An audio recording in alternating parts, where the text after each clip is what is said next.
পরিস্থিতি পার্শ্ববর্তী দেশ বাংলাদেশে এবার দ্বিতীয়বারের মতো উত্তপ্ত পরিস্থিতি নিয়ে মুখ খুলল এবং সরব হলো আন্তঃরাষ্ট্রীয় হিন্দু সেনা। তারা বিক্ষোভ প্রদর্শন করেন, মিছিল বের করেন, পাশাপাশি আমদানি রপ্তানি বন্ধ হলো রাগনা আন্তর্জাতিক সীমান্ত বন্দরে। দেখুন বিস্তারিত।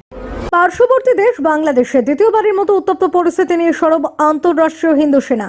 মূলত ইস্কনের প্রবক্তা তথা পুণ্ডরিক ধামের অধ্যক্ষ চিন্ময় কৃষ্ণ দাসকে অবৈধভাবে গ্রেফতার, নিঃশর্ত মুক্তি এবং সংখ্যালঘুদের ওপর নির্যাতন বন্ধের দাবিতে বৃহস্পতিবার উত্তর ত্রিপুরা জেলার ধর্মনগর মহকুমাধীন ভারত বাংলার সীমান্তের রাঘনা বর্ডারের সামনে বিক্ষোভ মিছিল করে আন্তঃরাষ্ট্রীয় হিন্দু সেনা। পরে সীমান্তরক্ষী আধিকারিকরা আন্তর্জাতিক সীমান্ত সিল করে দেন। সীমান্তরক্ষীর তরফে আন্তঃরাষ্ট্রীয় হিন্দু সেনাকে আশ্বস্ত করা হয় রাঘনা সীমান্ত দিয়ে মানুষ আসা যাওয়া ছাড়া সকল পণ্য আমদানি রপ্তানি বন্ধ করে দেওয়া হয়েছে। এদিকে আন্তঃরাষ্ট্রীয় হিন্দু সেনার উত্তর পূর্বাঞ্চলের সভাপতি তথা বাংলাদেশের প্রভারী অবিনাশ কৃষ্ণ দাস বাংলাদেশের অন্তর্বর্তীকালীন সরকারকে কড়া হুঁশিয়ারি দিয়ে বলেন, বাংলাদেশের সংখ্যালঘু তথা হিন্দু, খ্রিস্টান, বৌদ্ধ সহ সকল হিন্দু সম্প্রদায়ের মানুষকে সুরক্ষিত রাখতে হবে।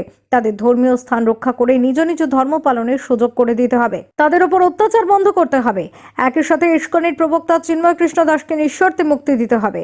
তিনি আরো বলেন, ইতিমধ্যে ঊনকোটি জেলার কৈলাস শহর এবং রাঘনা আন্তর্জাতিক সীমান্ত দিয়ে আমদানি রপ্তানি বন্ধ করে দেওয়া হয়েছে। যদি বাংলাদেশের অন্তর্বর্তীকালীন সরকার সংখ্যালঘুদের উপর নির্যাতন বন্ধ না করে, তাহলে আগামী দিনে দেশের অন্যান্য আন্তর্জাতিক সীমান্ত দিয়েও আমদানি রপ্তানি বন্ধ করে দেওয়া হবে। সাথে বৃহত্তর আন্দোলনের হুঁশিয়ারিও দেন হিন্দু নেতা।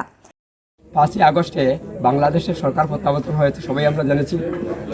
প্রত্যাবর্তন হয়েছে তাদের দেশ, ভালো কথা, কিন্তু সেখানে যে বসবাসকারী হিন্দু, বৌদ্ধ, খ্রিস্টান সবাই ওই দেশের নাগরিক ছিল।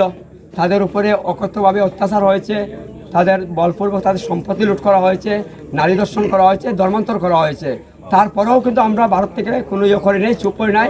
আন্তর্জাতিক আভ্যন্তরীণ ব্যাপার ছিল, কিন্তু ইদানিতে দেখে দেখে আমাদের সাধু সন্ন্যাসীদেরকে তারা টার্গেট করছে, তাদেরকে তুলে নিচ্ছে।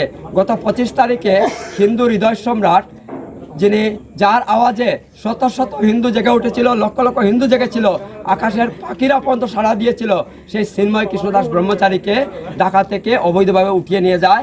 এখন পর্যন্ত তার মুক্তি প্রদান করা হয় নাই। তার জন্য আমরা জানিয়েছিলাম বাংলাদেশ সরকারকে এক পত্রের মাধ্যমে, যদি 24 ঘন্টার ভিতরে চিন্ময় প্রভুকে মুক্তি দেওয়া না হয়, তাহলে আমরা বৃহৎ আন্দোলন করব। তারই প্রতিবাদে আজকে আমরা একটা ছোট্ট মিছিল করেছি, সর্বোপরি 20-25 জন নিয়ে আমরা এই মিছিলটা করেছি। এরই জন্য বাংলাদেশের যদি হিন্দু নির্যাতন বন্ধ না হয় এবং বাংলাদেশের যদি হিন্দুদের উপরে ক্রমাগত অত্যাচার থাকে, তাহলে ভারত থেকে আমরা কোনো পণ্য সামগ্রী বাংলাদেশে যেতে দিচ্ছি না। শুধু এই বর্ডার নয়, ভারতবর্ষের লোকের যতটা বাংলাদেশের বর্ডার আছে সমস্ত কিছু বন্ধ করার দেওয়ার সিদ্ধান্ত নেওয়া আছে আমাদের এই অখণ্ড রাষ্ট্রীয় হিন্দু সেনার পক্ষ থেকে। আমরা ভারতব্যাপী ডাক দিয়েছি। Bureau report, SD news media, Tripura.